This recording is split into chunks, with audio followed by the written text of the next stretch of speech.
Hey, thanks for stopping by. We're still working our way through the food. Yeah, we're done with the food because we did Thanksgiving. We had some extended family come over. We then the next day on Friday had that extended family come over again to do leftovers. And then they came over again on Saturday to do pizza. Uh, So okay, at least it so wasn't 2 days of leftovers. yeah, My so the family's dessert done was that. gone. Everything was pretty much gone. It was a good time. Mhm. But anywho, this is the first episode of visiting your local comic shop. I have a lovely intro script here that I have not memorized, have not read it since I wrote it. So we're just gonna jump into this for the listener. So hello there, and thank you for so much for visiting your local comic shop.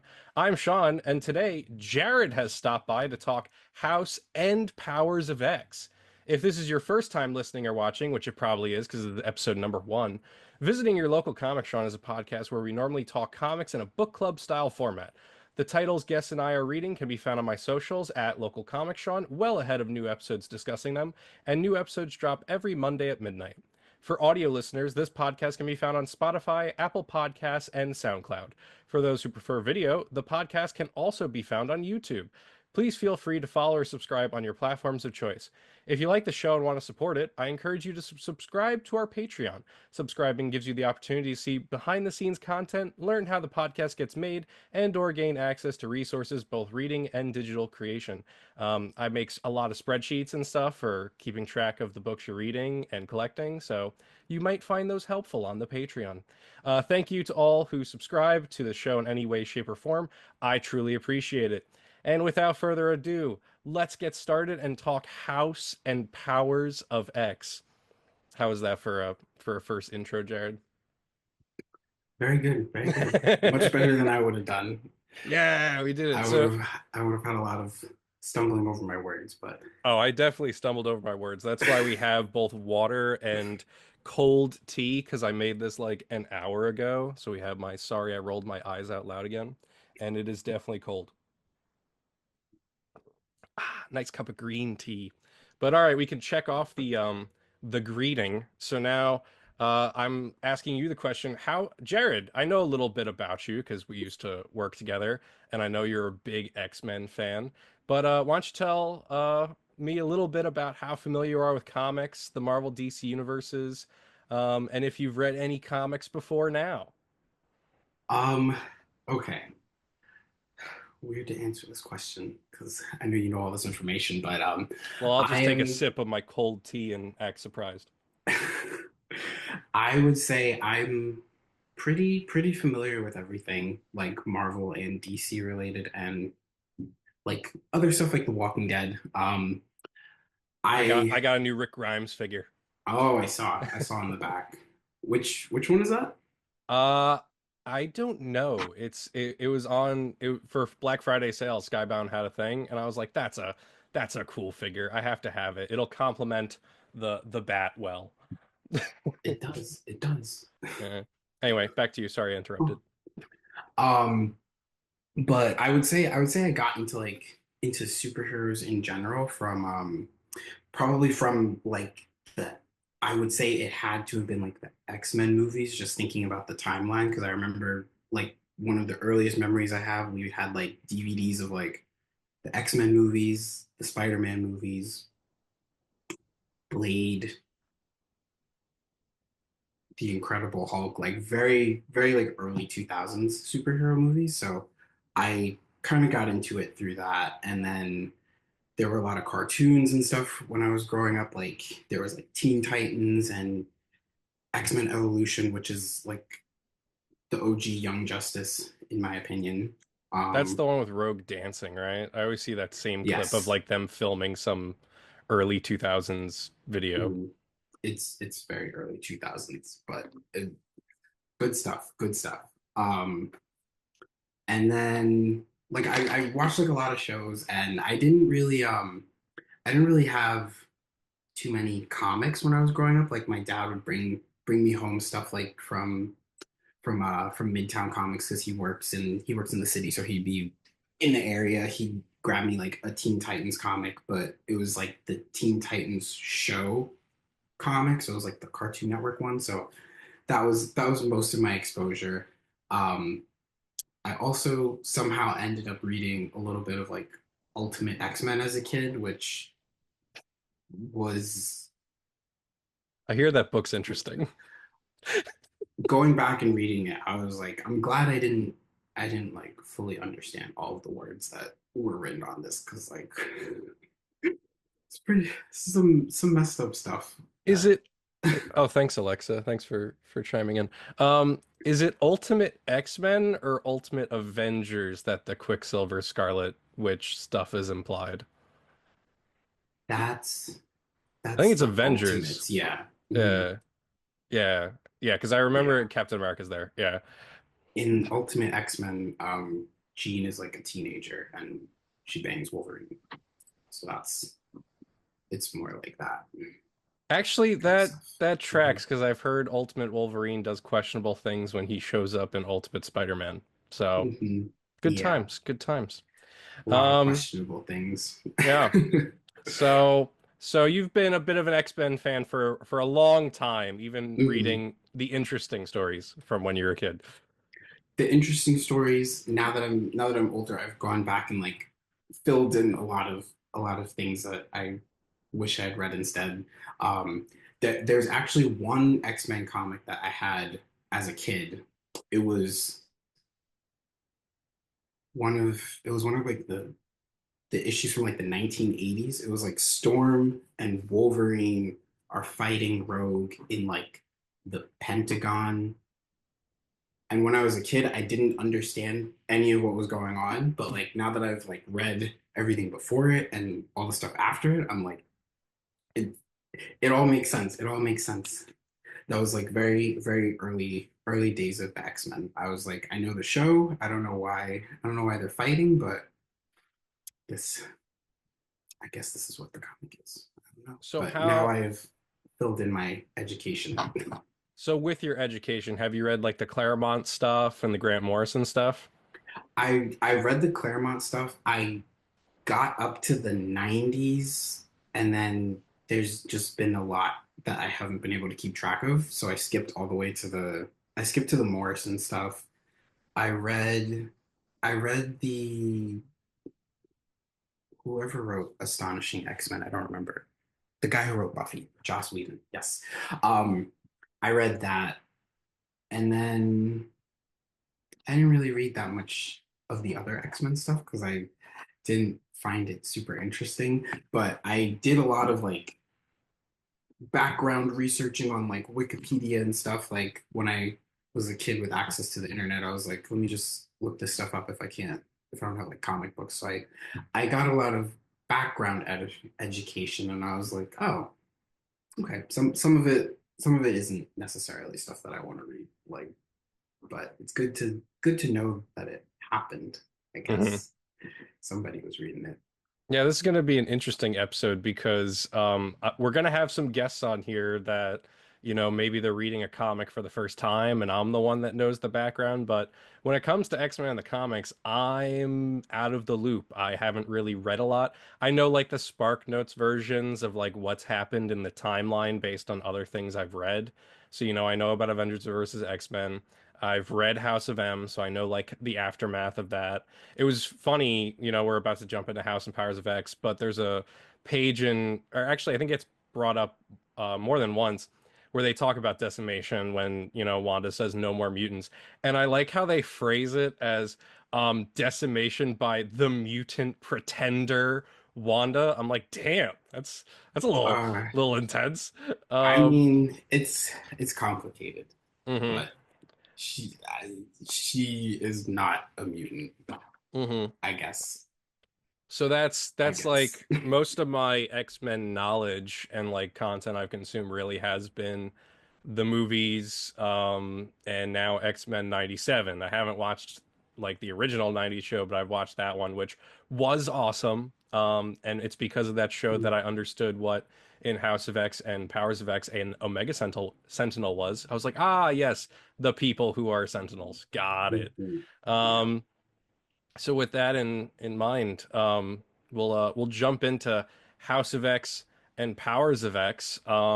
which, if you're listening, to give you a bit of background on these books, this was when Jonathan Hickman kind of relaunched the X-Men. I don't remember, or I can't recall or say when the last X-Men like story was before the Krakoan age. I just know it started in 2019 with these two miniseries that it was interesting. It wasn't just one followed by the other. They were told in tandem. So really you were reading a 12 issue series from what I gather if you wanted to understand the full scope. I love how your book has like post-it I notes. had to annotate. I was writing things down and I was like, this is too much to write. Let me I'm just so bookmark the glad page. I'm so glad I I know was what your I want to English talk about. teacher, giving you like, all right, make sure you annotate, take notes. Um, but yeah, so both series launched in, I think, the summer of 2019, both written by Jonathan Hickman, but where House of X was primarily drawn by Pepe Larraz, Powers of X was primarily drawn by RB Silva, and both artists do a phenomenal job on both of these series. Like, especially when you get to Krakoa and you see like the visuals and stuff in the background. There's one issue, yeah, I'm pretty sure it's Powers of X where you see Forge. It opens up with Forge talking to Professor X, and you see like the sharks in the ocean behind them. I thought that was awesome. Um, so yeah, and they basically relaunched the X-Men and made them, I would argue, a world power. That's kind of like the whole premise of this book.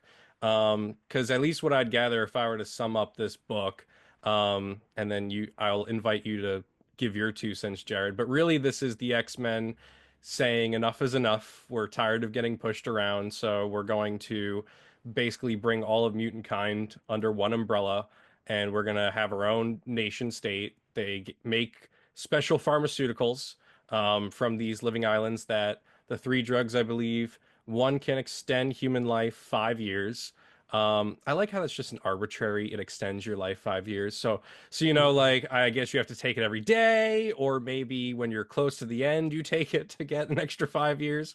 They don't quite explain that one, at least not in this book. But then they have strong antibiotics that can basically like cure anything. And then the last one is a cure for like Alzheimer's and all mental diseases. And I really loved that moment towards the end of the book where Xavier gives his announcement to the world and is like, normally in the past, I would give you this as a gift because, I want you to love me and I love you, but not anymore. If you want this, you have to recognize us as a sovereign nation and realize that we're the future. So if you want these things, you got to pay for them in a sense. And so it's a bit of a shift because this really was a reinvention to my understanding because it brought everyone under one house. It isn't the X-Men versus the Brotherhood of Mutants. It's now just mutants as one. And I would argue the majority of this book is world building and setup because while there is conflict in it, it's more just to explain what they're trying to do. Um, and I would argue that the characters that this book really revolves around are Moira MacTaggert and Charles Xavier, where Charles Xavier is just kind of the force pushing Krakoa, but Moira MacTaggert is the person in the background who's kind of her story is guiding everything. Because would you want to talk a bit about Moira MacTaggert? Because I understand she's a character from the 70s, but this Mhm. book really explains every part of her life. So I'm curious where this book delves into how much retconning comes from this series. Okay. So I think that like this is probably like the biggest or like one of the biggest retcons for the X-Men because it's like because it changes the framing of everything and it sort of like requires all of the stories to sort of be reworked in a little bit. But if you allow for that, it's like it's pretty interesting because like you were saying, Moira MacTaggert, she is a character from the 70s. She was introduced like very, very early on, like after Chris Claremont took over the book, when they had like Storm, Colossus, Nightcrawler, Wolverine, Cyclops on the team. I believe it was just them. Um, she was introduced as like she came to the school as like a housekeeper, but she was like a like an old friend of Professor X's, and then it turns out she's actually like a genetic researcher who's like studying mutants, and she's been like working with him. So then that's how they kind of like introduce the character, and then from then on, the X-Men they always end up going to her like research facility in, I believe it's in Scotland. The It's Muir yeah, Foundation. Okay. Mirror Island. Um, and she is a human. Well, she was. That's I that's like was the whole gonna say, retcon. is it a Yeah, retcon that she's a it's mutant a then? retcon that she's a mutant. Like she was introduced as a human. There was no mutant anything until this book came out. Um, but she was kind of like the human ally. Like she would always be like on the side of the mutants, like always like advocating for them and just also wanting to like study the mutant gene, but not in like a Mr. Sinister way where she wants to like experiment on people just to like get a better understanding of it because mutants at the time that the comics were being written, like there weren't like millions of mutants. It was like they were being introduced as like superheroes or villains basically. Hmm. So it was just kind of like wanting to study everything. And then over time, she became like their like science help for everything in like you know how it is in like most superhero comics, like Their they have person like in the chair. a lab. Yeah. Um Cisco in the background of the X-Men being like, I whipped up this thing in a day to fix the problem. mhm. But another really important, it's also important for this story, but an important thing about her character that they introduced very early on is that she's the mother of the character in the five, Proteus, the purple energy guy who helps bring everybody back to life. Oh, She's his I mom. so I saw the name was MacTaggert, and so I Yeah. figured there was some connection, but they have that whole breakdown of her different lives, and it goes Mary so and so. I thought Proteus was her husband, not not her Yeah. son. No, he's actually her son, and that was also a story that was written back in like the 70s. It was like right after Jean became the Phoenix, and they were like on Muir Island studying Jean to like figure out like what's going on with her.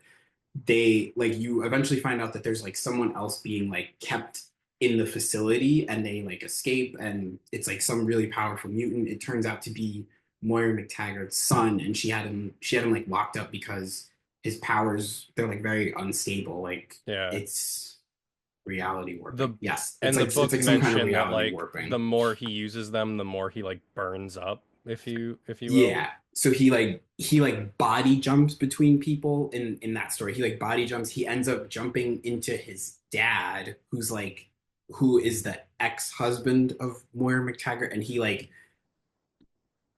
gets his like memories, and he finds out like you find out that the reason why she left his dad is because he was like abusing her, and then Mm. after she left, she found out she was pregnant, and then she had him, and then he developed his powers and like the whole, then she had to lock him up and all that. So and part of that story, she was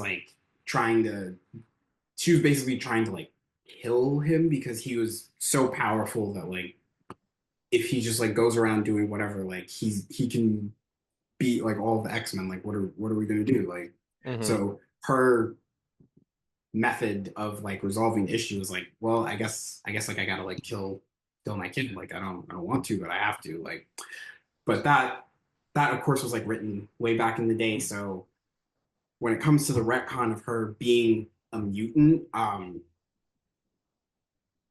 all of this that's happening is like in her 10th life. So That's what I was gonna ask, yeah, because there was a moment there, like I know of Age of Apocalypse. That's where Legion accidentally like went back and killed Charles Xavier, right? And made a branched off timeline or something.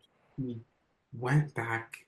He tried to kill Magneto, I think, and But he Charles killed Xavier like jumped in the way, you know, yeah. like that kind of scenario. And then that like created a horrible timeline. Apocalypse takes over the world. Yeah.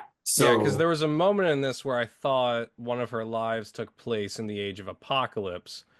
but I guess it's not that case because they give you a breakdown of all her lives, and so Mhm. now her mutant power. So now that the retcon has happened, her mutant power is that she reincarnates, but she doesn't reincarnate kind of like Hawkman or Hawkgirl, where it's, once a generation, where once she's in the 1800s, then she's born again in the 1900s. She always relives from the same point forward. And so the first time she's born, she just lives a normal life, dies at 74 after having a loving husband and kids.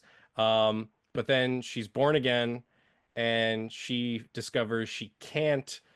It was like she tries to recreate her life, but then because she knew who her husband was, all the flaws, like she kind of, couldn't help but feel contempted because she's like, all right, this is Yeah. kind of getting boring. Mhm. Um, and so then she sees Charles Xavier at around 40 and, goes to see him but dies in a plane crash. And I like how they end so matter of fact. Like in the book it just Mhm. goes, and so ended the second life of Moira X. Yeah. Um That was I think that was like probably one of my favorite issues. Just like the way they broke down it was the really well lives that done. they wanted you to know about at the moment. Yes, cuz And it was yes. so good that like I didn't even notice like where's life six? Oh Like I no, remember what reading it and I didn't notice like they didn't go into her sixth life at all. And then I went back probably before the next issue came out because like this was like one of the few comics I was reading like as it was coming out because Mhm. I was like X-Men, of course I gotta read it. They're starting Yeah. over. This is a perfect time to start reading it. Um and like I didn't even realize for the longest time. And then like you get to like life six, life nine, and you see how everything starts like weaving together. I just think it's a very, very well done, not in that it works with everything. I think it takes into consideration like most things. Like, Mhm. well, she was always working with Professor X. They were just like talking about it on the side over there Yeah. when you weren't looking. And And like, so yeah, and so that was the thing. Like I noticed that Life 6 was absent. I was like, "Wait, hold on. Did I skip a page or something?" And so, yeah, so Life 2 was she dies in the plane crash. Life 3 is she I believe she she creates a cure for mutants, and right, then she so Destiny and first Misty kill her. yes, first she gets like disgusted with Charles when she's like meeting him or during the Oxford days, being like, "Oh yeah, all I see is just arrogance. He annoys me." Mhm. So yeah, she becomes like an award-winning biologist and she makes a cure for the X gene, and then the Brotherhood of Mutants break in, and specifically Destiny and Mystique threaten her life. But then Destiny gives her the revelation that she will only live 10 lives with the caveat of 11 if she makes the right choice, which I do know of the 11th life, just because I know what was coming out around that time, where, spoiler alert for down the line, the Krakoa air, she turns into an android. Um, No, I don't think the murder robot was not supposed to be the 11th life. I We could talk about that at the end. The original, what became. We could talk about that because Jonathan Hickman maybe had it other kind of relates to plans. like the Yeah. book as a whole. Hmm.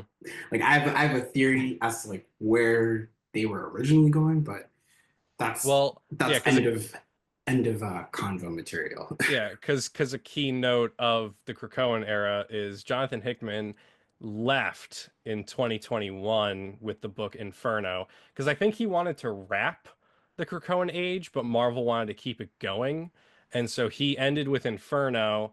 But then the Krakoan age finally ended this past year under Jerry Duggan. I think he wanted to like go on to like whatever the next part was going to be like earlier than everybody who was like writing the books felt like they Mm, wanted to end everything. And I think after he left, the whole plan just ended up changing. I hmm. don't know, I don't know how or what, but I the murder robot I don't want to think about. But like The murder robot I can't. that happens all the time. I'm still curious because Donny Cates seemed to really be the one building this new Ultimate Universe because he kind of set up the Maker and Venom and, was putting things in motion. And then, he basically was done at Marvel at a point. Um, and now it's all led by Jonathan Hickman. I'm still to this day will always be curious what the Ultimate Universe helm by Donny Cates might have looked like. But these things happen and they pivot. So Moira made the cure, and after finding out she's only going to live 10 lives, Destiny and Mystique have her killed. They have Pyro incinerate her, and it's a very gruesome moment where Destiny even says, make sure it's slow so she remembers how this feels because if she ever tries this again, we're going to come for her because I'll see her in the future. Um, so that's That was life one of the three. Life best lines. four is she connects with Xavier and they get romantically involved and they live together, but then eventually the X-Men and mutants all get wiped out by Sentinels. So then What always happens. Yeah. yes. So then life five is she shows Xavier her past lives and how they get wiped out by Sentinels. And Xavier, as they say in the book, becomes radicalized. And so they basically retreat to a faraway island or whatever it's called to live out away from mankind. But then again, they get attacked and they get blown up by, I assume, Sentinels. I don't remember exactly what they get blown up by. And More then Sentinels. It's more always Sentinels. Sentinels. So then Yeah. life six, they skip over temporarily. Um, but life seven, she decides, okay, the Sentinels are the problem. So I'm basically going to become Black Widow and kill the entire Trask family so none of them can ever invent the Sentinels. She does that, but then the Sentinels get created anyway. And so she realizes that no matter what, the robots are going to get built and mutants are always going to be in danger for them from basically machines and humans. So then, life eight, she goes to work with Magneto. And so she's like, all right, I tried working with Charles, so I'm going to go see about Magneto. She works with Magneto. Magneto tries taking over the United States, but then gets killed by like the Avengers and heroes. Um, and she basically gets thrown in prison.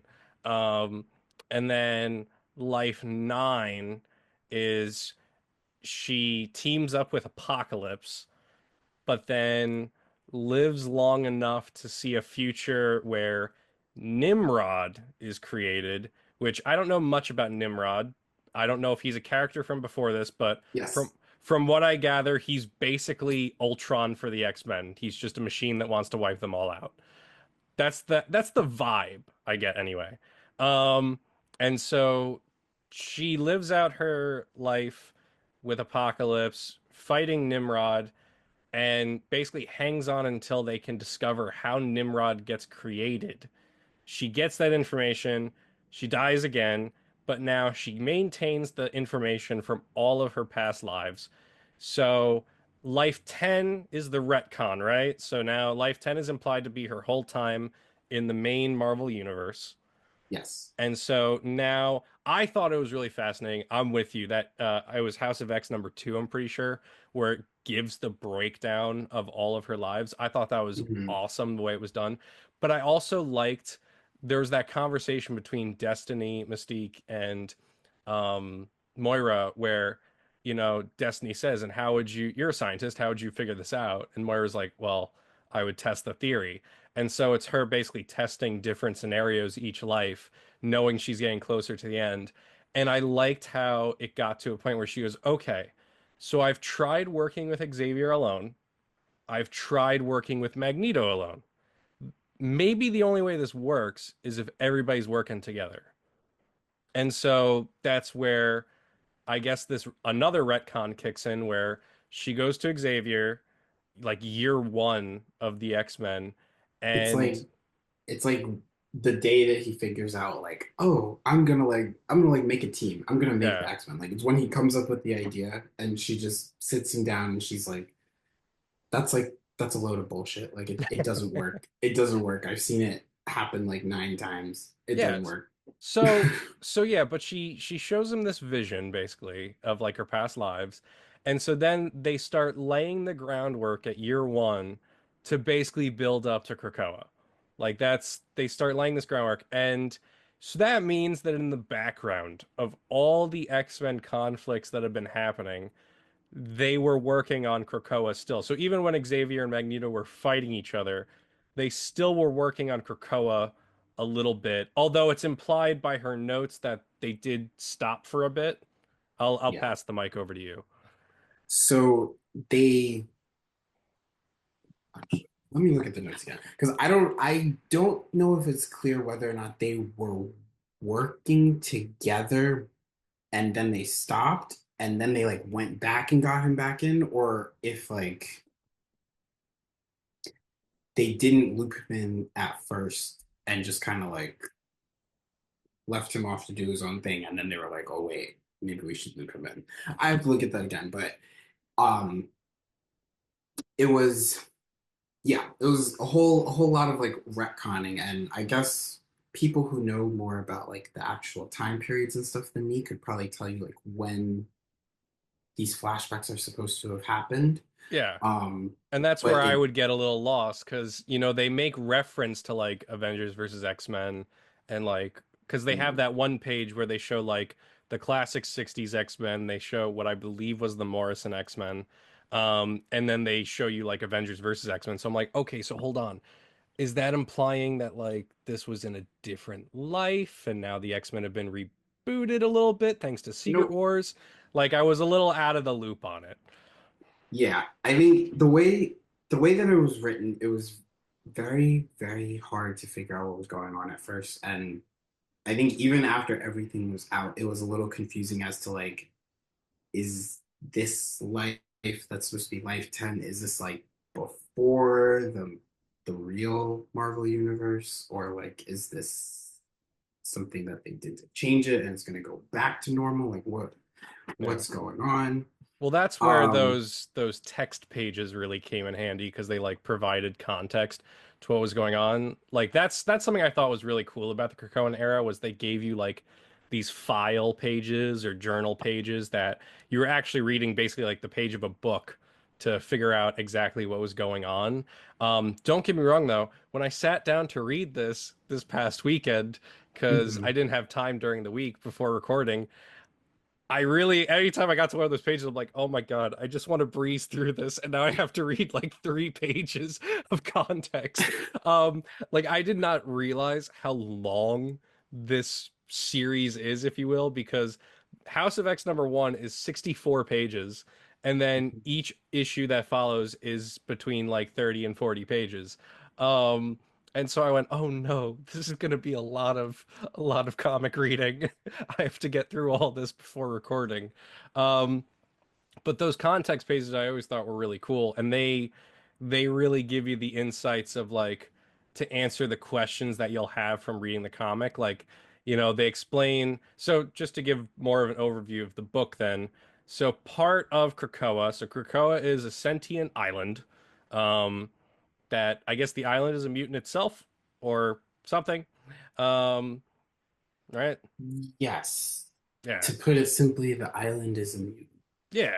So they're living on the island and they basically so they have these 3 flowers that can make the drugs that we mentioned before. However, those 3 flowers can also do other things like make portals to Krakoa so that only mutants can cross through the portals. I'm stumbling on my words. Maybe I need more green tea. So only mutants can go through the portals.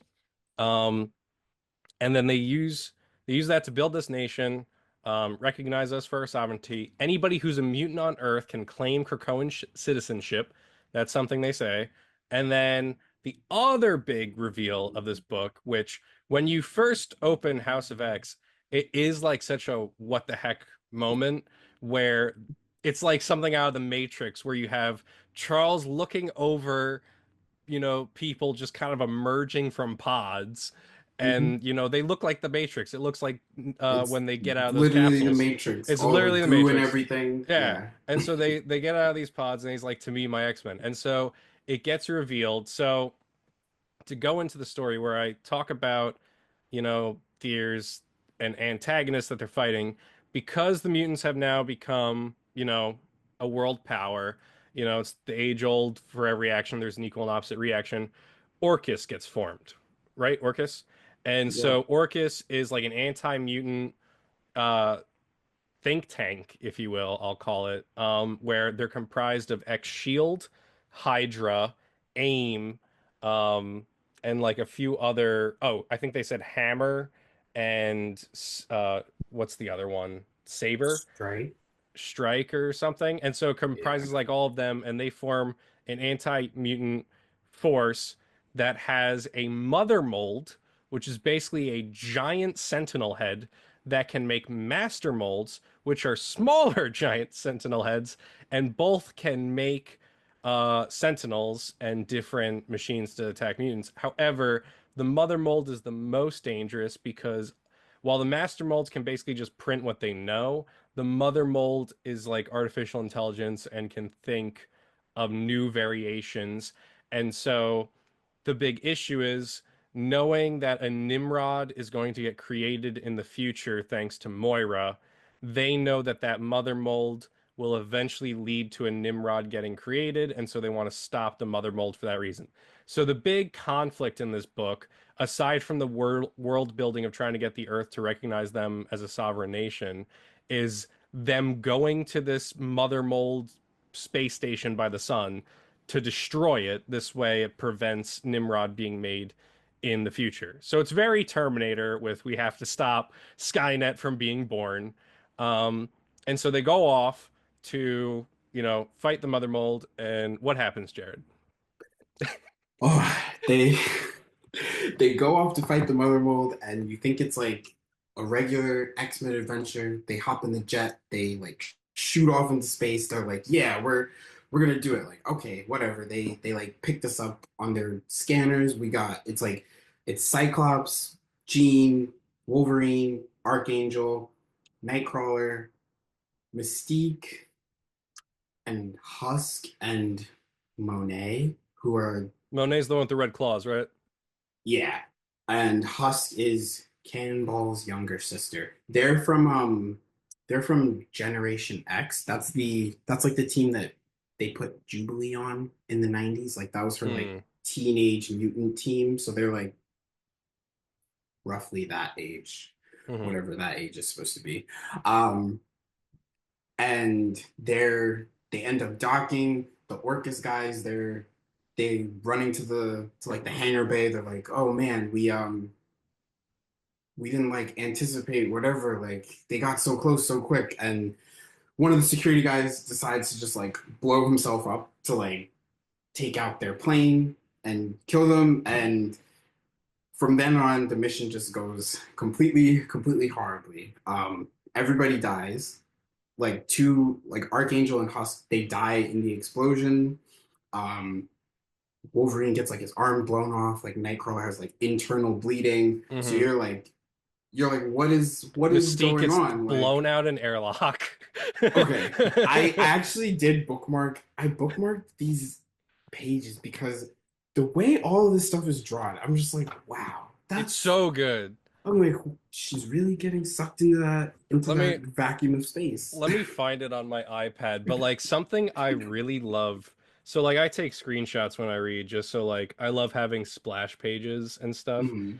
But something that I really love about modern comic art, which really I'm going to attribute comes to, making comic art digitally, is how you can add blur to like the edges of panels and stuff. So like when Mystique is getting blown out the airlock, like they have that blurred vignette to really show like how How she's getting. fast she's getting Yeah. just sucked into space, and it like this whole entire just I don't know if it's a sequence because it's like over 2 issues, but like the whole entire just mission is so great. Even the scientist like who blows her out of the airlock, it turns out that yeah, that's the picture.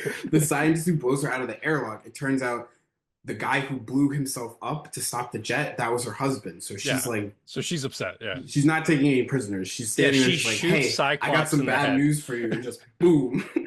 And And she then shoots Cyclops in the head later. yo, so Mystique gets sucked out into space. Then night so they're like working to disable the like connectors holding So the there, mother yeah. mold in place because So it's to set the floating right scene, outside of the sun. Yeah, to set the scene, giant space station is basically a ring, and the mother mold head is in the middle, connected by four docks, and so they have to disengage all the docks so that it will basically just fall into the sun, because that was Orcus's failsafe in case mother mold ever became a danger, because Mm. they had that thought in the book of, well, what if mother mold decides and the Sentinels decide, hey, mutants are coming from humans. Maybe we should just wipe out all humans. So to ensure And that, that is exactly that's exactly what happened when they first made the Sentinels. yeah. So Yep. so that's the thing. So they work to disengage, and to the X-Men's credit, even though they all die, they do accomplish the mission. They They get the disengage all job four. done. And I will say, maybe it's just because Deadpool and Wolverine came out and now this song is like synonymous with every epic hero moment. But Nightcrawler and Wolverine have to teleport themselves into the vacuum of space Oh my in the God. orbit of the sun. So as soon as they teleport out to manually disengage the last dock, Nightcrawler instantly Just disintegrates. Wolverine's sees like slowly skeleton. disintegrating, but he's clawing away at the dock. At one point, the mother mold creates cables to like drag him away, but he succeeds in breaking the dock. And I think Wolverine has the awesomest death out of all of them, because It's not only does he great. succeed, he then jumps onto the mother mold to And basically starts attack stabbing it it. as Yeah. it's going down to the sun. Classic I Wolverine. could just hear the Deadpool and Wolverine like a prayer chorus where you're just hearing it as he's going down. It was just so good. So they all Yeah. die, and then that's where Yo. you get the big reveal, like you teased earlier, of the Oh, but like five. part of the reveal is while all of this is happening, Jean and Monet, they're trying to communicate with Professor X to like let him know Yes. like what's going on. So like they're all like mind linked so they can all feel each other dying. Like Jean can feel everybody dying. And Jean She's also like the dies last one eventually. to die. She The gets Sentinels, murdered they by all Sentinels. they all like crowd her escape pod and just rip it open, which is scary. That's scary, but they Well, all what's scary die. about it Yeah. is like she doesn't get sucked out of the escape pod into space. Like you No, they basically see like them like open it crushing up. You her. see one of them like sticking their face in there. It's like, Hmm. oh, poor Gene, poor Gene. So then what do we learn, Jared? What happens Um, after they all die? Is that the end of the book and every Marvel fan was shocked that Marvel decided to kill all the X-Men in their reboot, or what? well, that was how that issue ended, actually, Hmm. which was really crazy at the time. But at the time, at this point, because we had already been through like the multiple lives of Moira in the issues, like the multiple lives of Moira, like you see like the two different timelines, like 100 years in the future, 1,000 years in the future. You see there's like a Wolverine. So at the time, it was like maybe that's not them because you see the pod people before. It's like, did they send like a bunch of clones? Like what's going on?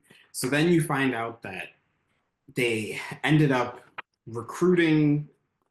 I'm not gonna spoil that. They end up resurrecting everybody who died up on the space station by using it's basically like mutant technology. Like they have this, they call them like mutant circuits when they all interlink their powers, and like it's more Yeah. like magic, but they have like a circuit that can resurrect people, and it's five people. There's Egg, who he He creates like makes the giant eggs that eggs. all the people are created from. There's I Tempest, think his mutant who name is Golden Balls. I think it that's his was name. Gold Balls, and then they changed it to Egg in Oh, okay. Krakoa because he makes the He makes giant eggs. eggs. Yeah, I think Gold Balls would have been funnier, but But then it's Proteus, so Moira yeah. And then MacTaggert's there's son. Proteus, who's the reality warper, who he like he like He makes the modifies. eggs Yeah, fertile.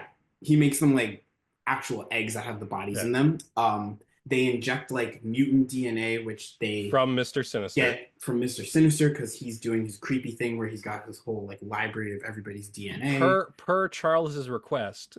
Yes, because you find out that that's something that they put into his head in quotes. Mm-hmm.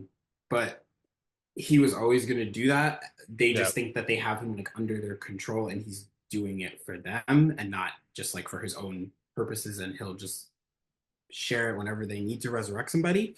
Yeah. Um, they have Elixir, who he's He like another one of the grows. young mutants. His powers like it's like healing, but he can control like your body, so he can like grow like organs and stuff, and like he grows the body. There's Tempest, who can control time. She like ages you to the age they want to bring you back at. Mm-hmm. Um, And then Hope Summers, right? yes, and then Hope, who's Hope. Yeah. Her She like power is Hope. unifies them and improves their powers. Her power is to make it so that it works, Yeah. because it Eh, doesn't like the circuit doesn't work with any of like if you replaced her with like Rogue, who can copy people's powers, like it wouldn't work the same way. It's like she's like the special ingredient that they like absolutely need to make sure they can resurrect I people. just realized Rogue and Gambit aren't in like this entire story. Yeah, there's a lot of like major X-Men characters who don't really do Magic doesn't anything. really show up from what I remember. I mean, like Storm doesn't even really do that much. She Yeah. makes like a water TV She does and make a does water like a little TV. like preachy thing, She which makes, yeah, she makes a water TV and she announces like, "This is my brother. This is my sister." yeah, which still So cool, but so yeah, so they resurrect the X-Men and the yeah. final component of this, so that's the big reveal of this book is that not Mhm. only are the mutants a world power, but they've also conquered death and can resurrect mutants. And the final component is that Charles Their mind. makes digital copies of all of them that are stored on Shi'ar knowledge crystals, and he's got basically all the mutants on Earth uploaded to the system so that if he ever needs to resurrect anyone, he can. And they say that he spends 3 hours a week to update his copies, and then once a year does a manual like download of everyone again for 3 days to make sure that everything's up to date. Um, so he does all of Yeah. that. And It's like also, backing up your computer, basically. yeah. And so while this is all going on, Magneto is also the ambassador to Krakoa, and they're trying to get the UN on board to recognize um, that Krakoa is, a sovereign nation. And they set part of how they find out about this mother mold is they send Sabretooth, Mystique, and Toad Toad. to steal some data from damage control, and that's how they find out about Mother Mold. However, Sabretooth kills a bunch of people, and so part of the being recognized as a sovereign nation, um, they demand amnesty for any mutant.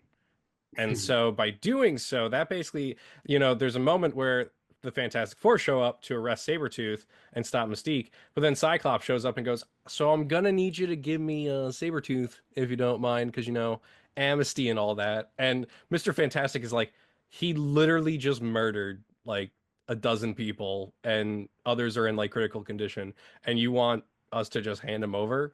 And so that's where there's an interesting thing in this book where Magneto's showing these UN ambassadors and speakers around like Krakoan gateways and habitats, because they basically have like their own what's the word I'm looking for? Um, that like countries will have in other countries. Embassy. Yeah, they can Embassies, like that's grow it. their own embassies Yes, they call with them the habitats, flowers. but they basically have embassies in every country. And so he shows them around these embassies, shows them how the Krakoan gateways work. Um, and one of them makes the point. See, I feel like what's really interesting about this book is there's a lot of things that like I feel like are in the gray, where it's like, you can say one thing, but it actually is kind of the reality that people are worried about. Because at one point, one of the speakers says to Magneto and goes, "So you think we're just going to be comfortable with the fact that you have gateways that can lead anywhere on Earth? You could basically move an army or a force into a country undetected, and you think we're going to be cool with that?" And Magneto's like, "Yeah, but we're not going to do that. We're not concerned with y'all and starting wars." And then it just kind of shows that, well, you still will use them to your gain because you just sent Sabretooth, Mystique, and Toad to steal something, and then they escape through a gateway. So you kind of prove the fear a little bit. Um, And that's why they sent Sabretooth, Mystique, and Toad. So they mhm. could just send them in to steal it They're the and be Suicide like, Squad. They're oh, expendable. they we can't They're be bad responsible guys. for what they Yeah. do. Like he shouldn't have killed anybody, but oh, yikes. Yeah. And so Anyways, So we learn about the mutant resurrection. We learn that other things are going on with Krakoa, but a lot of this is world building. The book ends with them being recognized for the most part by the majority of the Earth as a sovereign nation, with a little bit of help from Emma Frost. And they establish the Quiet Council, which is a collection of pretty much all the big name mutants, both good and bad. So sitting on that council, which is broken up into the four seasons. One season is Magneto, Charles, and Apocalypse. The next season is Nightcrawler, Cyclops, and Jean Grey. And Storm and Jean. oh, it's Storm and Yeah. Jean. I thought, all right, Cyclops is a captain. Hmm. Another season is Emma Frost, um, the guy that's also a part of the Hellfire Club, Sebastian Shaw. Yep. And then there's an empty seat for somebody of Emma Frost's choosing, which I guess gets discovered later. Hmm. Um, and then the final season is composed of Mr. Sinister, Mystique, and I forgot who the last one is, but the guy, Exodus, Exodus, yeah. the pink guy. Yeah. And so they established the three first mutant laws using Sabretooth as an example by saying no Hmm. mutant will kill a human because since Sabretooth broke it, they banish him to live in stasis underneath Krakoa. The second rule is to respect Krakoa's lands. And the third rule is what's the third rule, Jared? Is Yeah, the third rule is that they can't kill humans. Like unless it's like self-defense, like Right. you They can't say just go like in around killing wartime. people because like mutants can resurrect, but humans can't, so they can't just start like wiping them out because then There's it will there was another basically one prove though. everything they said about them. Here we go. It's oh, right. Nightcrawlers says we have to make more mutants. These Yeah. were the three doctrines. Hmm.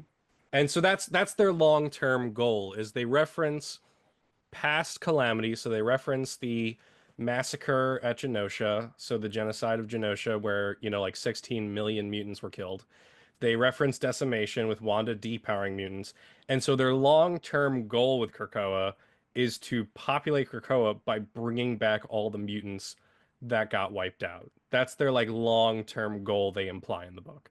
Um, so that's pretty much the story. It's a lot of build up and world building. So to jump into our questions here a little bit, what did you think about the book series we read as a whole, Jared? Um, I you already know what I'm gonna say. I think it's like one of the best X-Men comics of probably like of all time.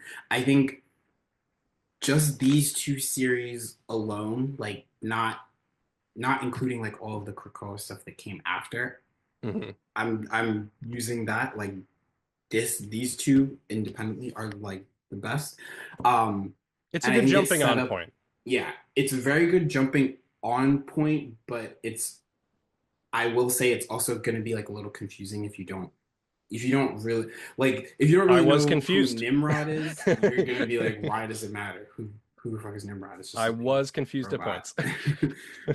um, so that like there's a lot of like background that it's good to know, but you don't really need to know it because it's like if you've seen Terminator, you kind of understand like Same premise. we have to stop the robots from coming about and wiping us out basically. Hmm. That's like it shifts more from like robots to like AI specifically, like towards the end of the Krakoa stuff. And reading this book, like at least reading it to like today, right before, like knowing how all of the stuff ends, it's really cool to see how a lot of the stuff that's a lot of what's just in here is like paid off like throughout the Krakoa stuff and then even to the end, like you can tell that they at I least I didn't like could see throw some away the breadcrumbs. entire. the entire plan. Like they took the end of the outline and they were like, we're gonna use that and then just fill in the rest as we go.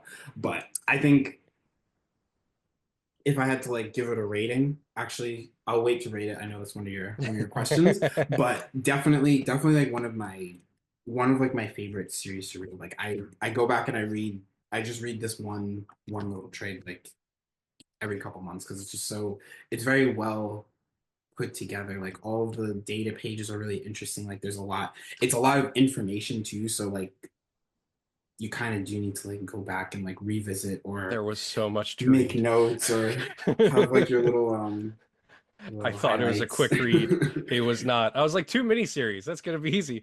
Yeah. Again, first issue is 64 pages, I and forgot then that you had each to one read all after the is data 30. pages too. Because And the data pages. I read these already, so I was like, oh, I remember this. This is like the blah blah blah blah blah blah. Whatever. Mhm. I'll go on. Like I looked at the graph of like Moira's lives because I was like, this is a lot of information. Let me get this again. But for the most part, I like skipped a lot of the infographics because I was like, I know what they're talking about, or I know that what they're talking about doesn't it's not that all the information that they put in the book doesn't matter. It's just like you don't need to read it to like figure out what's going to happen on the next page. It is helpful to read though. It's like Like helpful background, but like if you wanted to like read each comic and then go back and then just read the pages, it'll fill you it in, yeah. it helps like make everything make a little more sense. Like the resurrection Especially process, I had a lot of questions with, and then they do a breakdown of like the whole thing. Because one of the questions I had, I go, okay, but realistically, what if they run into the issue where like they're making copies of people and then they explain, oh, you're mhm, not allowed to make somebody or bring somebody back unless you've confirmed they've died or they've been gone for a month and like they can't be detected. Um, and then they also explain, so like I was like, oh, okay, so that was a question I had. They answered it. Cool. mhm. And then the books, like there's these books raise a lot of questions that the books that come after, some of them answer them, some of them like change things like the whole like Nightcrawler make more mutants thing, like they go into that and they steer it away from what it sounds like. It sounds like it's like everybody just have sex with each other, have a bunch of kids. Like it, it looks like an orgy island, but it's I will say they get pretty they comfortable when they emerge from the resurrection process. I was like, "Oh, okay." yeah, I I don't know. It's like you're being born again.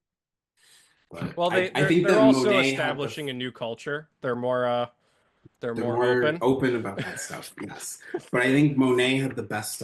She had the best reaction. Like Storm was like, "Hey, so Don't what's touch up?" me. She's like, "Don't touch me. Just stay away from me." And Storm's like, "Ah, it is you." She's like, "That has it couldn't be anybody else." Yeah.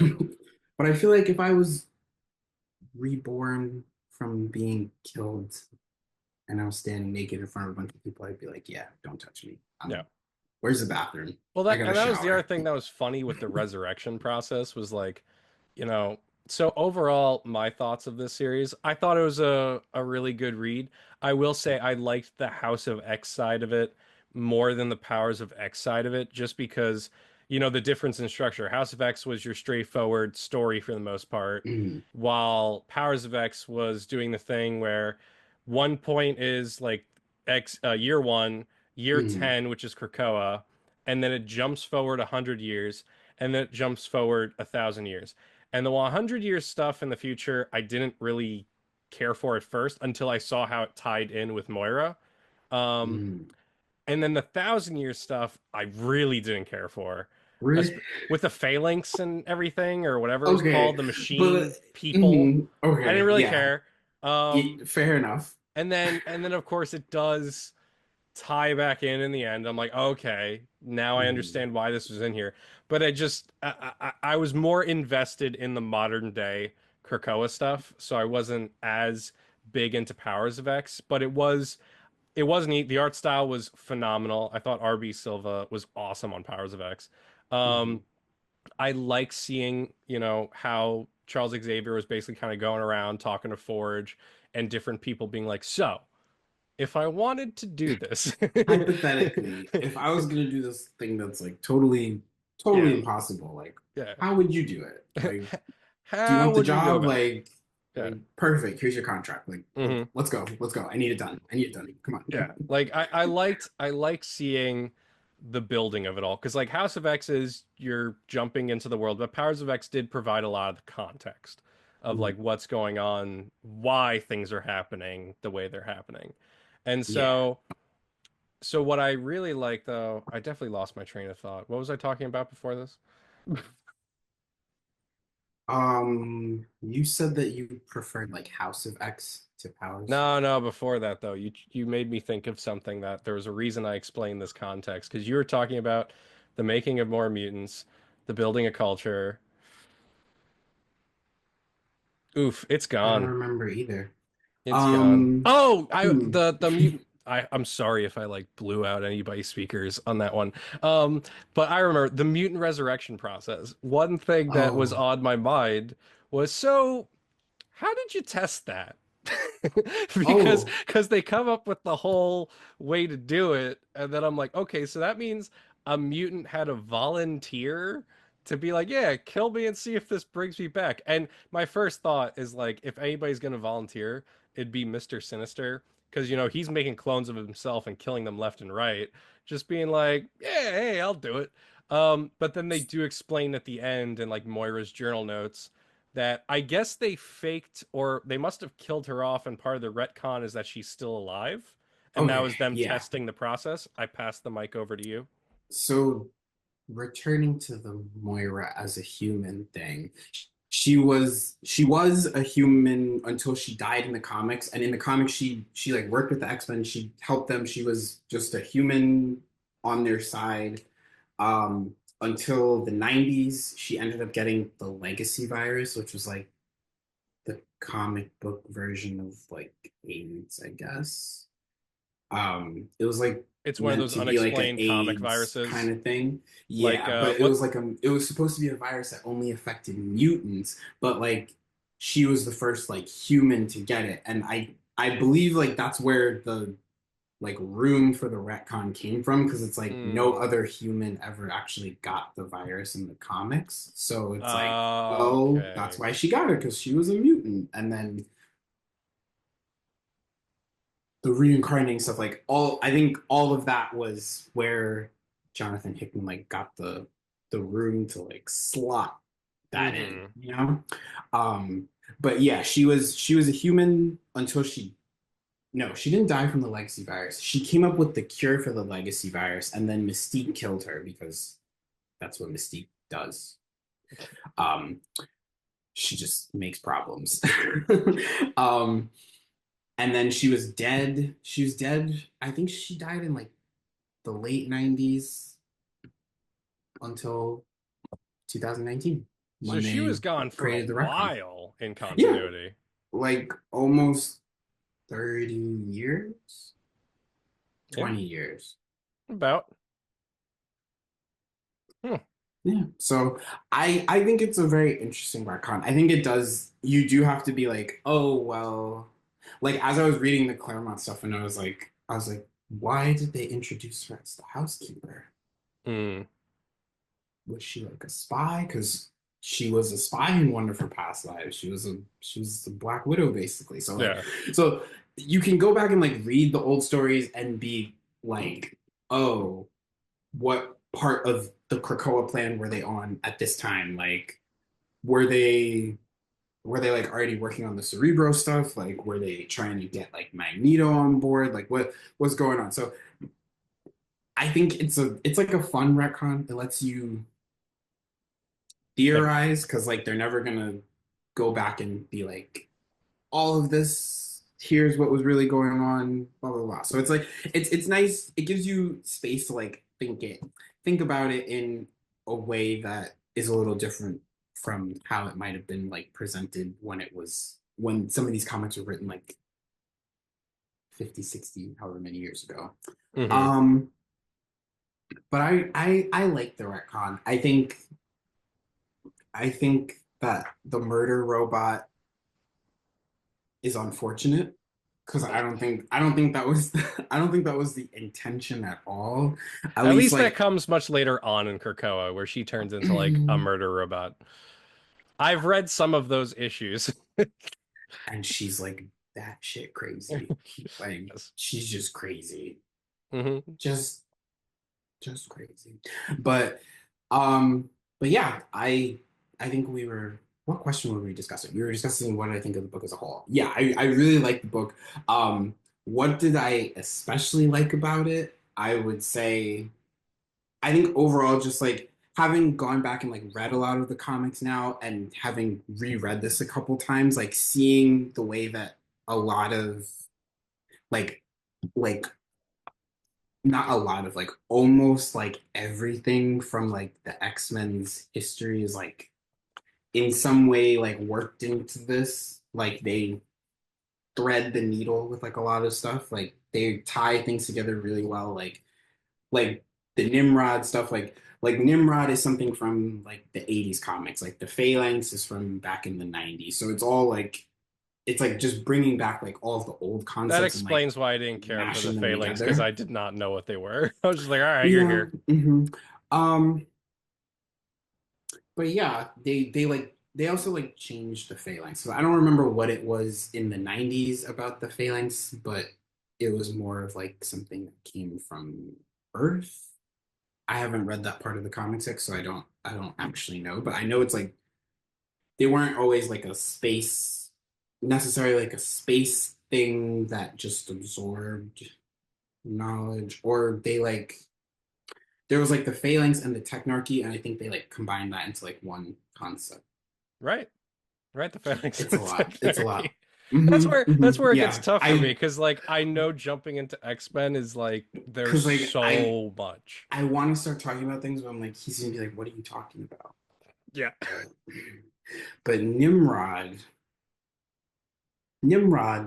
He was cool in is this book. yes, and he was really cool like back in the comics when they first introduced him in the 80s because he was just like he was basically like the Terminator. Like he was a robot from the future. He came back to kill Rachel Summers, Scott and Jean's daughter from a different timeline Hmm. because she had the Phoenix. And It was a whole thing, I'm guessing. yeah, moving on. He I was liked his basically like personality in he this. beat the X-Men and the Hellfire Club like all together, Hmm. but it was a different X-Men, very different X-Men, but it was still like the whole team couldn't beat him because he could just like adapt to whatever their powers were, figure out how to take them down. So I that's wish why he was like in this more. mhm. Like he had that sarcastic personality. Like there's that point where he explains like I was programmed with the ability to lie. I could tell you the truth, but I'm just gonna say whatever I want, really. And there's that other point where like he's got like the two humans working for him, and one of them like mouths off to him as like, "Oh no, please keep talking." And Nimrod's just like, "All right, well, I'm done with you both," and just like incinerates them, but then picks up one of their skulls to continue explaining his Mhm. plan. I thought he was hilarious in this book in like a Yes. morbid sense of humor way. So Nimrod, yeah, Nimrod goes forward into like the Krakoa stuff as like the looming threat. He's like he doesn't quite come like they stop Nimrod from coming online in this because they stop the mother mold, but like Moira says, like AI, like It's they inevitable. always invent it. Like they find a way to like make a Nimrod, and that Doctor Gregor, like she's very involved in like making the Hmm. Nimrod. Yeah. And yeah, so like and then Nimrod coming online is like the fall of X, like and then they gotta beat him in that. So like he does actually like become like more of like a character in the story. Hmm. Um and he does beat the shit out of the X-Men. Like Yeah. he because he can adapt to like all of their powers basically. Hmm. Um Not quite sure how they beat him. I didn't read it yet, but Mm. I'm getting there. I'm getting there. Yeah, no. But I really liked Nimrod. I would say I liked what I really liked about this book was a lot of the character stuff. and the Mm. dialogue pieces between characters. I have lots of quotes, There lots of were, dialogue. like, to jump ahead, one of the questions I have on here is what was your favorite moment or piece of dialogue from this book of series? If you want to jump into that one. For me, it's the whole meeting with Mr. Sinister in the past Mm. between Magneto and Charles, where like When they he kills the show butler. yes, where they show up to the castle and they're greeted by a knight and they're like, "We're here to see Nathaniel Essex." He takes off the helmet and goes, "Well, we're all Nathaniel Essex because they're all Sinister clothes." And so then they force their way to go see Sinister. They see Sinister, and so Sinister's sitting in a throne and is like his first words, and I could just hear his voice. Like I heard his voice kind of like Idris Elba in like as like Knuckles, where he, has like a little bit of flair to the voice where he goes, I just have to say, first off, love that cape talking to Magneto. And he's like, I gotta get me a cape. And Like, then why don't I that have a cape? yeah, and then that's where he has like a butler who's basically he looks like Alfred Pennyworth, but he's Mr. Sinister. And he goes, "Well, I've always thought you should have a cape, sir. I don't know why you haven't had one before." And then Sinister turns to him and goes, "Well, if you've always thought I should have a cape, why didn't you bother to say anything?" And the butler's like, well, And then you just have Sinister go, yeah, Kill him. execute this guy." And they literally just show him getting killed in front of Magneto and Xavier. And they're just kind of there like, okay, well, Mm. back to the Yep. conversation. And so then they make, or no, they were going to make the deal with Sinister, but then They he's were like, gonna make the deal with that that's Sinister, Sinister. but And he he goes, why didn't would I? care. Yeah. He goes, why would I care? Why would I ever deal with the X gene? And then he gets shot in the head by another Sinister who's like, yeah, I'm on board. I thought And he that goes, I'm the one with the X gene. I'm the one with the X gene. I'll do Like it. the whole thing was just hilarious to me, and the fact that that Sinister had a cape.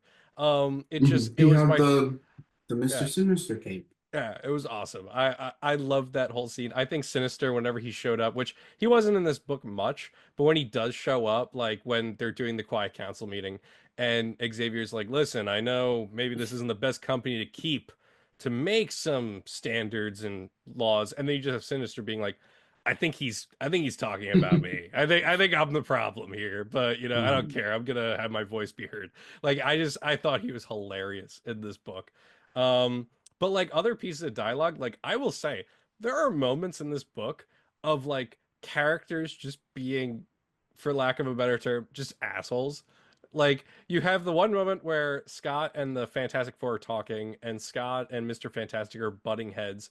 And so Scott just kind of is like, you know what? Whatever. I don't care. But, I'm going to go back to Krakoa. Why don't you tell your son, who is a mutant, that he's welcome here if he wants, when he's ready. It's just His so he's got real that. family's waiting for Yeah. And it. then like there was another line that was just so out of pocket where Emma Frost shows up to free Sabretooth from like jail. Also, I loved that scene. That was something I really liked about the book. Was Sabretooth's like in supreme security jail on trial, and even the judge is strapped. Like there's one point where Sabretooth is threatening the courtroom and all the guards put the guns, but even the judge takes out like a Glock and points it at Sabretooth. I found that hilarious. Um, but then Emma Frost shows up and goes, "Yeah, no, Sabretooth has amnesty. So you got to give him over to us." And there's this one soldier who's like, "There's no way that's gonna happen. I'm not letting you do that."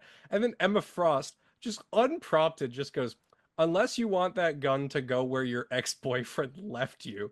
And I was like, Jesus. Also, I don't know fully what that means. Yeah, I was like, I think I know what it means, and I don't. Yeah, It I sounds did. painful. I don't know. Yeah, I didn't fully understand it, but I was just kind of there like, okay. But there are a few moments in this book of just characters being like so sassy and or out of Mhm. pocket for like no reason, and it was really funny to me. And that's like a lot of Krakoa. Like you like Mr. Sinister, he's all over Krakoa. He's scheming. He's very funny. They Let me build a whole event around let him. me find the pages that I screenshot. Well, what was your favorite moment or piece of dialogue Um, since you said you took some notes? oh God, there were so many. Okay. One that I really liked was you mentioned this before, but when Destiny and Mystique they like capture Moira in her third life and they're gonna kill her and she goes to Pyro, burn her and do it slowly so she doesn't forget how dying like this feels. That was dark. Oh, Destiny's great. Like every single character, like I'm going hard for Krakoa because they do really good work with all of the characters. They're all great. And Destiny, not a spoiler because they can bring everybody back. Destiny does come back, even Yeah. though part of Moira's like deal with Charles and Magneto is Don't like, bring her don't back. like she's the one that you can't bring back, but like what deal did they make with Mystique? And like you find out like that's what Mystique wants. She's like bring back Destiny. That's why she's working specifically for them, doing all of this stuff. So all of that unfolds in a very interesting way.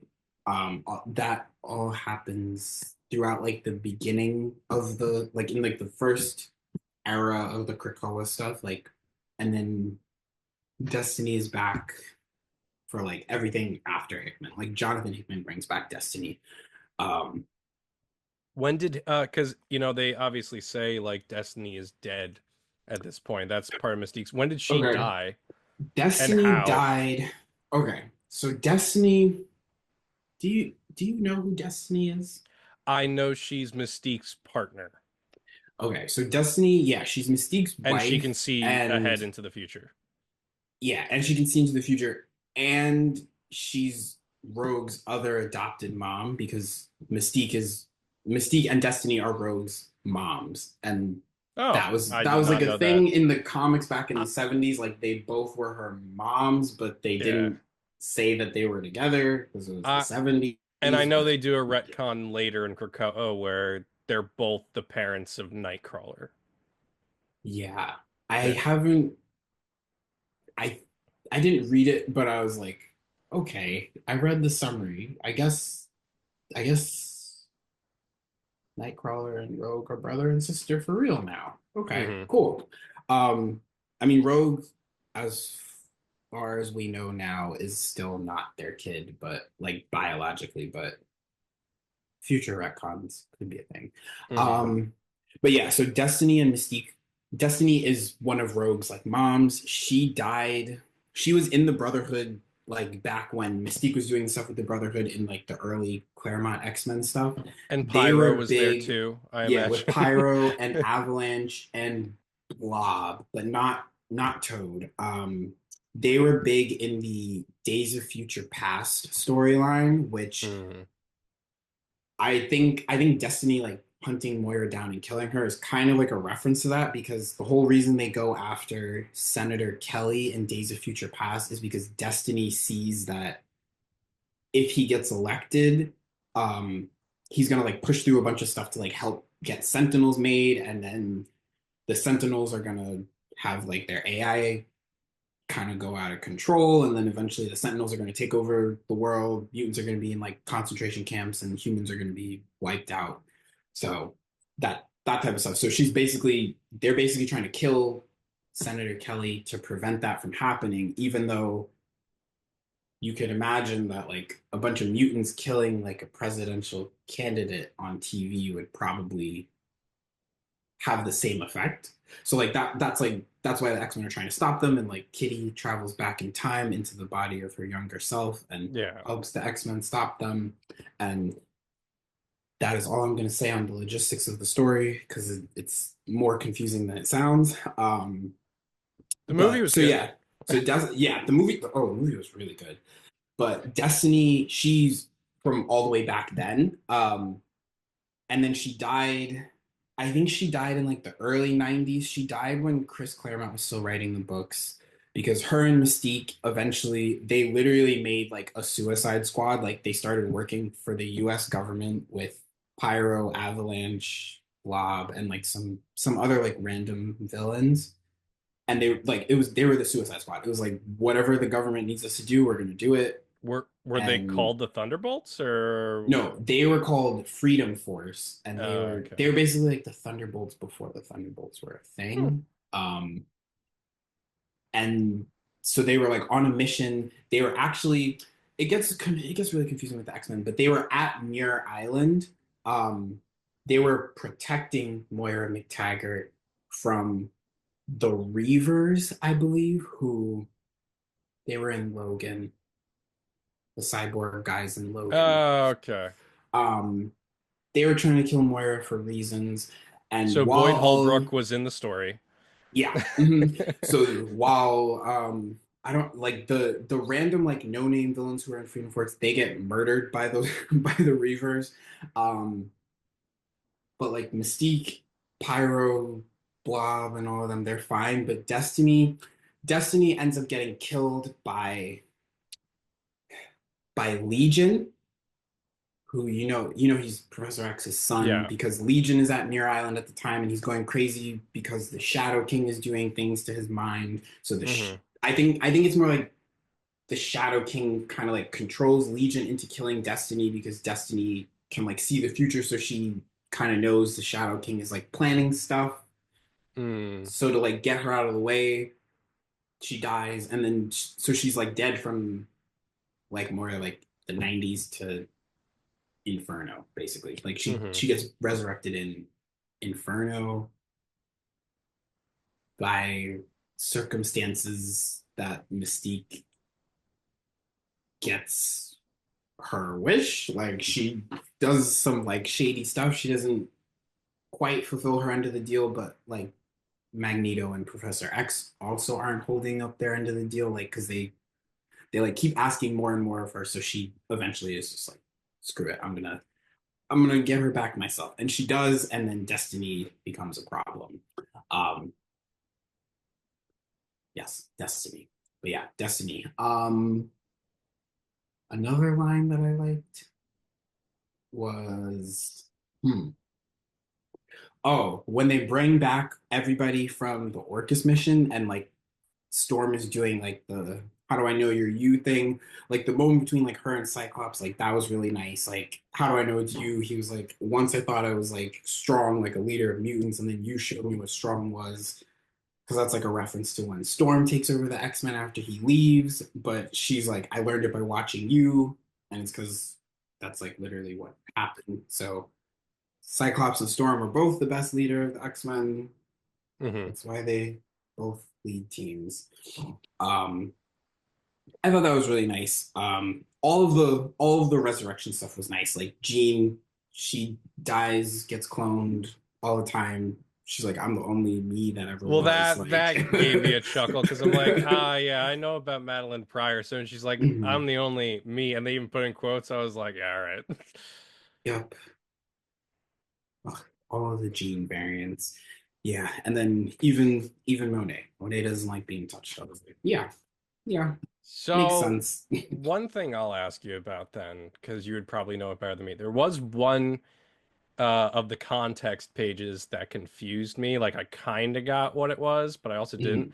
After they meet Mr. Sinister, there's that like Sinister Secrets Oh, context okay. page where it's like a whole bunch of riddles. And at one Yeah. point, I'm like, okay, I think one of these riddles is referring to like, Scott cheating on Jean with Emma Frost. Mhm. Um, and like, yeah, because they do all of these things of like the sinister secrets. And I Like was like, the Gossip Girl pages of yeah. Mr. Sinister. It's Yeah. like two brothers jumped out of a plane, and for the longest time, until he was discovered, many wondered if there was a third. If we told you there were more, would you believe me? Probably not. So, like, that makes me think that's referring to Cyclops because he has his brother Havoc. And isn't there Hmm. a third Summers? Hmm. And then, of Yep. course, what if we And told you there's a there was fourth. more? There'd be Hope Summers, and then also, No, no? not Hope. There's a fourth brother. Oh, I didn't know that. I was thinking Hmm. maybe it's referring to like Cable and stuff. It's like a retcon brother. Like it's like somebody who it's too complicated. It's too complicated. I can't get into Cyclops and Hmm. his dad's But I found the backstory. intro very funny. The Red Diamond, all the best news and gossip from Bar Sinister. Yeah. This page, this one, I actually had to look it up because I was like, I know what most of these are, but I don't know if some of these were like things that were meant to be like set up for like later on that just Hmm. didn't get done or what, but I know. I know that I don't know what the first one is. I know the second one is about a character from New X-Men named Jumbo Carnation, he was like a mutant fashion Jumbo designer. Carnation. Yes, his name was Jumbo Carnation. He had four arms, I think, So we're and I talking don't Sinister remember. Secret number two. Mhm. Um, yeah. So that's because like he gets killed in New X-Men, and that's like part of like the riot at Xavier's thing in New X-Men with Quentin Quire and the Stepford Cuckoos, and it's a whole it's a very good story actually, but it's too complicated to explain. They're Hmm. all too complicated to explain. You gotta do like an episode of story. Well, hey, I finally read some X-Men for you. Mhm. And yeah, I know there's a lot. It's it's a lot. It's a lot. So There's with that in mind, what did you dislike about this book? what did I think I For me, it was the future stuff, the 1,000 years in the first future. I did not care for it. that's fair. That's fair. That's fair. Totally valid. I think that okay, what I disliked,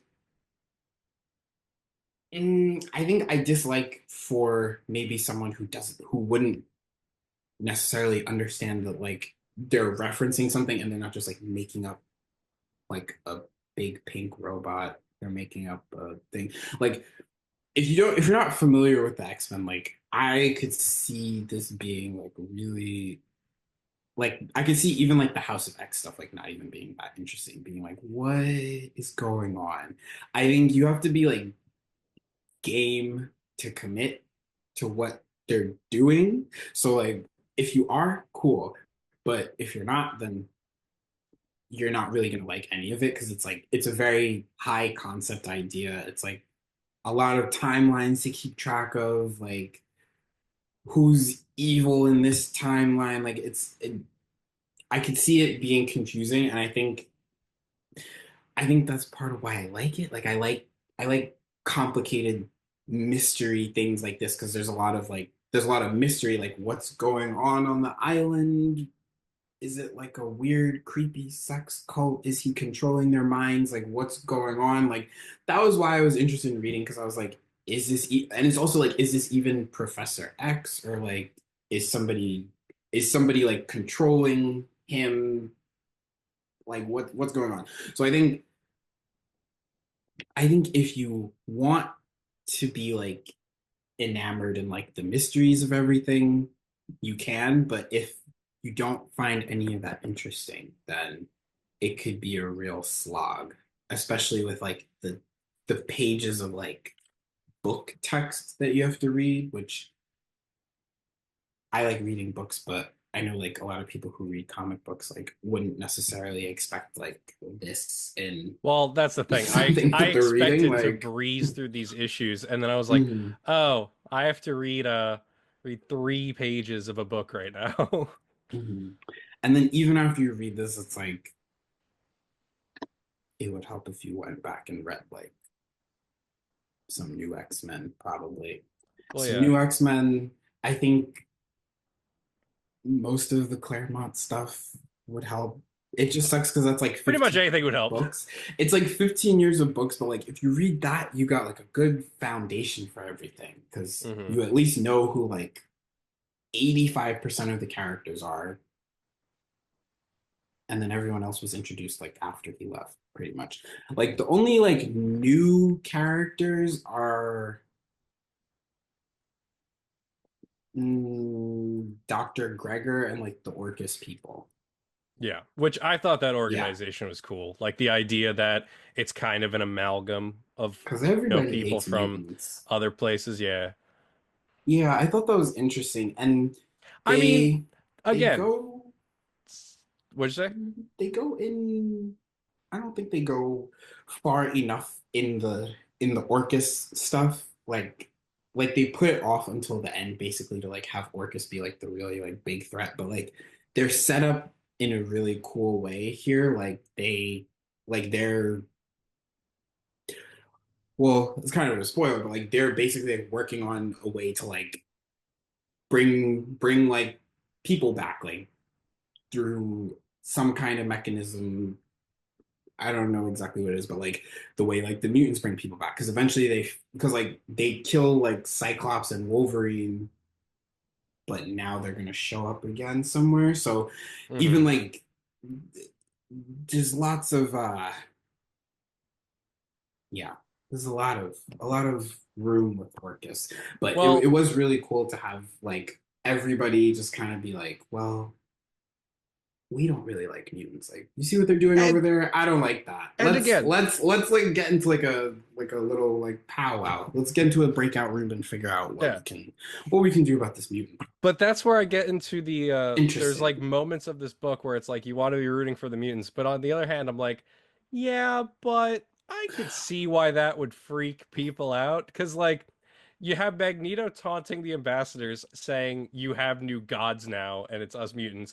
But the big thing for me is that Charles Xavier beamed a message into the head of everyone on Earth, giving them an ultimatum of if you want these life-saving drugs, you have to recognize us as a sovereign state. Meanwhile, like this went to everybody on Earth. So that means if you were like taking like your PSAT in school and you're just in the middle of the exam, all of a sudden you're just hearing Charles Xavier be like, you need to recognize us and we're not going to take no for an answer this time. Like I just Yeah. that's crazy. It's crazy, but it's a big swing and you gotta swing big. You Hmm. gotta swing big. I think I think that like I can see why a lot of people are not like at the time, and still like a lot of people are not crazy about the idea of Krakoa, but I think that like it's gonna sound a little obnoxious, but like I think you kind of gotta like read between the lines. Like, yeah, they're making this like global superpower. What do global superpowers do? They dominate the economy, so that's what they're doing. They set up some kind of government that is that necessarily the type of government that you should have? Like 12 people governing an island of like a couple million. And they That refuse really to have like, and they're prison. not like elected. It's just people that they hand picked. So it's like you see the good and you see the bad. And Yeah. when I was reading this, I was like, okay, I see like you can see where like the Professor X parts come in, where he's like he wants to unite like all of the mutants and like live in peace, but you can see like the Magneto stuff where it's like, okay, like stay the fuck away from us. Like we're gonna be over here, like leave us alone, like we've had enough. This is like our island. We're gonna do our own thing. But then you also have stuff from like I like the way they incorporate like a lot of the different philosophies. Like they even like I would say like Emma Frost is like the capitalist one. Like she's like super rich, so And she's Sebastian Shaw, involved in who's all the like business first stuff. thing Yeah. in the meeting was, I think we need to talk about property rules. Mhm. Um, Yeah. I will say the stuff with Sabretooth I thought was crazy though, where they're talking Yes. about what to Well. do with him, and they're like, well, we're not going to have prisons on Krakoa, so instead we're just, and we can't really kill you because then we'll have to resurrect you. So we're just Mhm. going to put you in stasis forever. Like it wasn't even Mhm. like we'll Like put you we in for don't. 10 years and then bring you back out. No, Charles is literally like, you will be here forever until we decide maybe there's an opportunity for you to prove yourself. I thought that was crazy. Like, yes, And it's that's like Sabretooth, but the point. Like, but don't like real countries have some measures of like punishment that are like way too severe. Like, I think that's like the point they're trying to highlight. Like, and it was I is did it is everything they're doing with like good intention? Yes, but yeah. like some of the things they're doing are like really messed up. And the books that go forward, like they do explore all of that. And I think that if you have the bandwidth to read all of that, it does get pretty interesting because like they have like their own version of like the CIA. And what did the CIA do? They were like messing around with other governments in other parts of the Mm, world, X-Force is like the CIA. They're like doing stuff in Latin America. Like I think this period of time was a really interesting bit of space for the X-Men because it was like they're actually like a country and it's not just like a bunch of people like surviving on an island. It's like we're making a country like but they're also falling into a lot of the same mistakes that like human superpowers and like countries fall into. So I think in the long term, the point of all of these things that are a little like, whoa, we're meant to highlight like just because you are like better than humanity doesn't mean you need to like behave in a way that kind of like removes you from humanity, makes you like the villain. And throughout Krakoa, they like do things to walk some stuff back. Like they're like less like anti-human. They like allow non-mutants on the island for well, like that's like the various big thing with the reasons. Hellfire Gala Yeah. eventually. But then they Mm, also do that to be like, by the way, we're colonizing Mars and there's nothing you can yes, do about which it. is the most baller thing you can do. Just terraform an entire planet Over lunch, with over like dinner. 12 people. They're like, yeah. Hmm. Yep. Yep. I think it I think it's a very polarizing book because Yeah. like if you're game, then you're in, but if you're used to like the X-Men being in the school and like protecting the people that hate them and blow them up and beat them to death and stuff like okay, but but it is very interesting to see them really be like, okay, we've like actually had enough of this, and like we're not gonna go like full Magneto and be like evil or like Apocalypse and try to destroy you guys, but like we're gonna like separate ourselves because like it's not working. The dream doesn't work. Like one, oh my God, I think like my favorite quote is the one that Moira says to Charles like right at the end. She says, "You've been dreaming the wrong dream, Charles, and it's long past time that you wake up."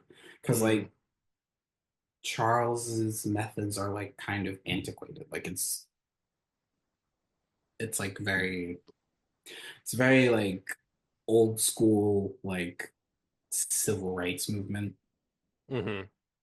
Well, that's when the comparison that they politically we've draw like evolved. Yeah. between him and Magneto, where like people say, "Oh, Charles is more Martin Luther King, more passive, while Magneto's more Malcolm X, actionable, etc." Mm. Yeah, and I think that this book says like neither of those are necessarily bad things, but like if you're entirely passive or if you only want to just like hide away, like well then they're still gonna come for you. But like if you come after everybody and make yourself a big threat, like they're still gonna come after you. So like Yeah. there's you gotta have a middle ground and like create like a think tank basically. Like Krakoa was like an experiment. Like can we all live together? Do all of us have like valid beliefs basically like that was what a lot of this was like setting up like letting all the villains come into the island. It's like okay, some of them are villains because they were they were just in like bad situations, but then some of them are like Apocalypse, a little different, but Mm, like yeah, so some of them like didn't really have the chance to like become like X-Men and get like brought to like Charles Xavier school and be like taught how to like be a good person basically. Like so they're like giving them the chance now. I think all of that was really interesting, and all the villains like it sucks because like the way it's presented in the book is like all everybody just like goes along with everything and it's fine, but like you see like in the books after this like no there's still people like there's not pushback.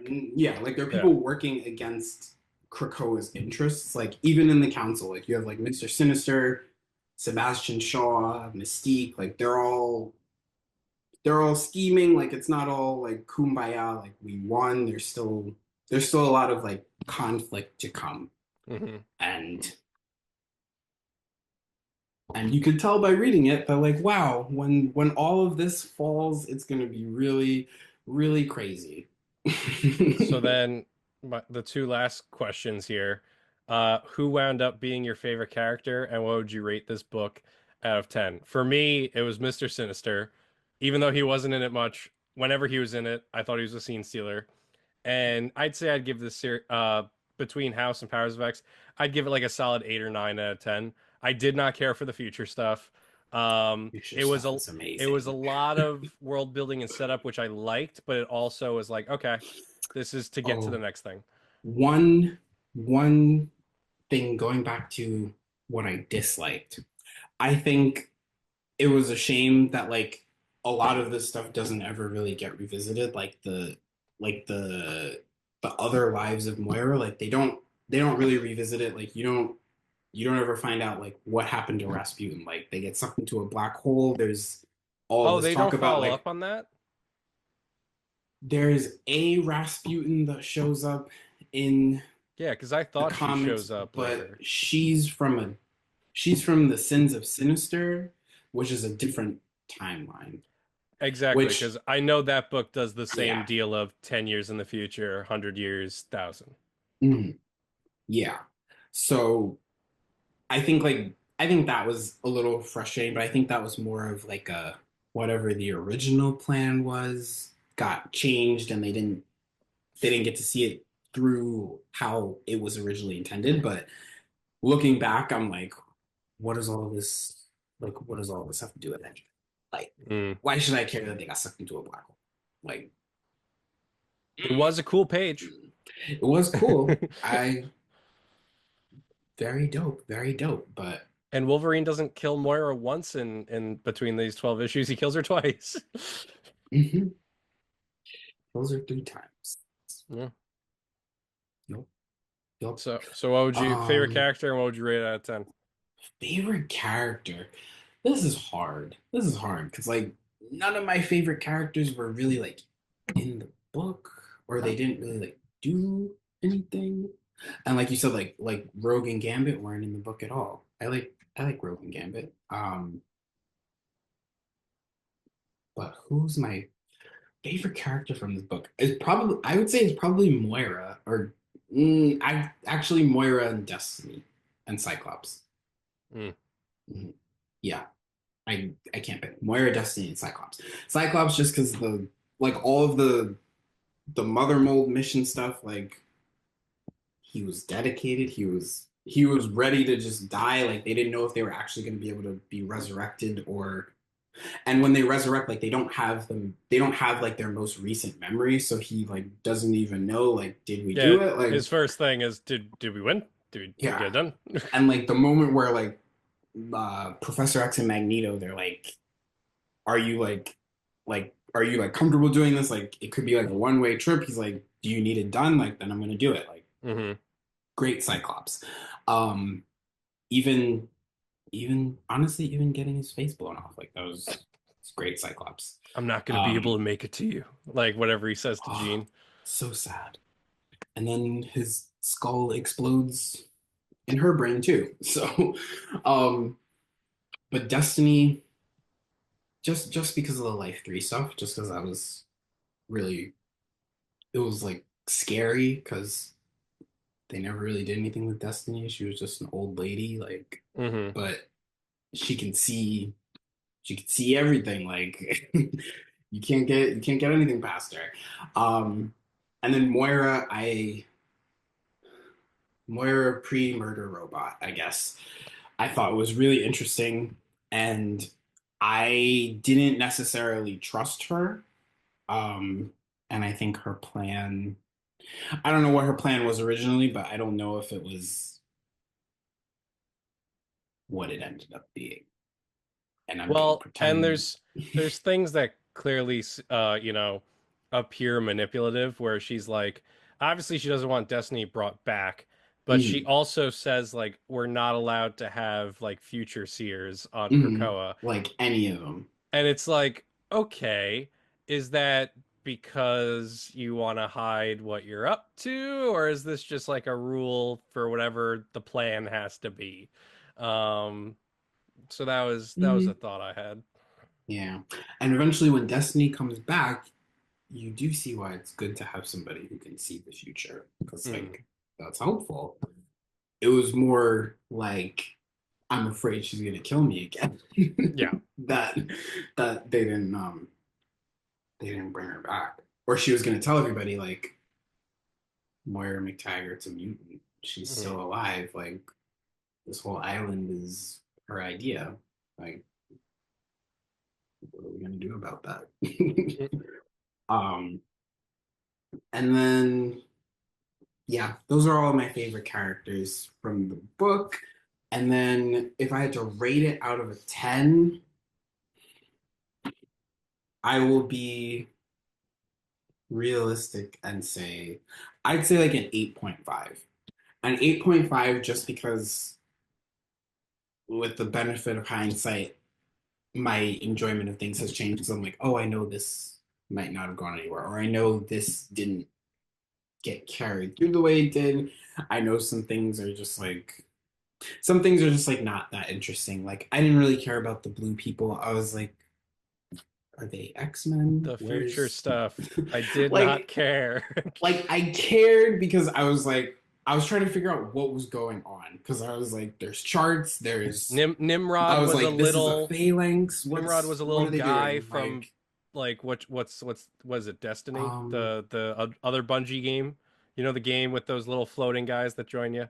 The one that was like Halo. It's Destiny, right? I never played Destiny, but But that's probably the thing. they look Nimrod like. turns into one of those little things. Well, okay, but that was what Nimrod was before they invented the wait. Yeah, because that was Life 6. So that was like the little thingy thing was before they made like the man Nimrod. So you can see how like even in like the different timelines, he's getting more advanced. I thought all of that was very interesting. I thought the whole like mutants versus time thing as like a concept. That was like the thing that like made me really like it. The way they broke down like this is why you keep losing because like we're able to just like make better superhumans. Like we can make 10 in the time it takes you to like develop your powers and learn how to control them. Mm, So I was like, oh, and now they're doing their own genetic engineering. Wonder why? Wonder why? I have my thoughts, but groovy. it'll never be. Well, so I guess we average it around 8.5 between the two of us. And Mm-hmm. so then that was House and Powers of X. I finally read it. Are you happy that I finally read this book? I am happy that you I, read it. I am happy that you enjoyed it for the most part.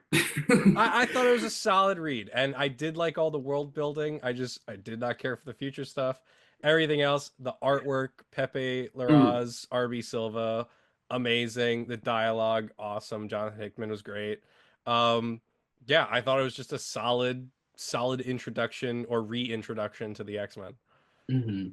And one thing that I probably should have mentioned is, there's like a lot of X-Men stories are about like time travel, Yeah. alternate timelines, this, that. So it's making sense to me now why like I just kind of like I was like, yeah, 10,000 years in the future, whatever, we're doing it. But I see why that might not be your thing because X-Men's always been this kid's coming back from the future to do this, so hmm you're very used to the time traveling soap opera mechanics of it all. But I guess for someone who's like not super familiar with like the X-Men overall, it's kind of like why? Why?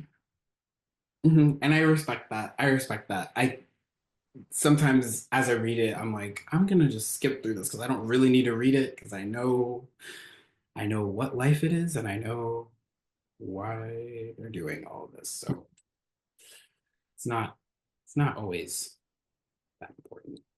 Mm. But hey, with that, we got through episode one. Yep. So now I have to do my outro script for the first time, which is like, again, we haven't read this since I wrote it. So back to the listener and also aimed at Jared. Thank you once again for visiting your local Comic Con. If you like today's discussion, please feel free to check out other episodes we've done. None are out yet because this is episode one. All episodes of the podcast are available on YouTube, Spotify, Apple Podcasts, and SoundCloud, with new episodes dropping every Monday at midnight. So when I say all episodes of the podcast are available, just this one for the moment, unless you're listening at a later date. Um, Please feel free to subscribe to the show and follow my socials at Local Comic Sean for clips, what we're reading in the future, and more fun. If you'd like to support the show, I encourage you to subscribe to our Patreon to gain access to behind the scenes content and other resources for both reading and digital creation. Thank you so much for visiting, and I'll see you the next time. Bye.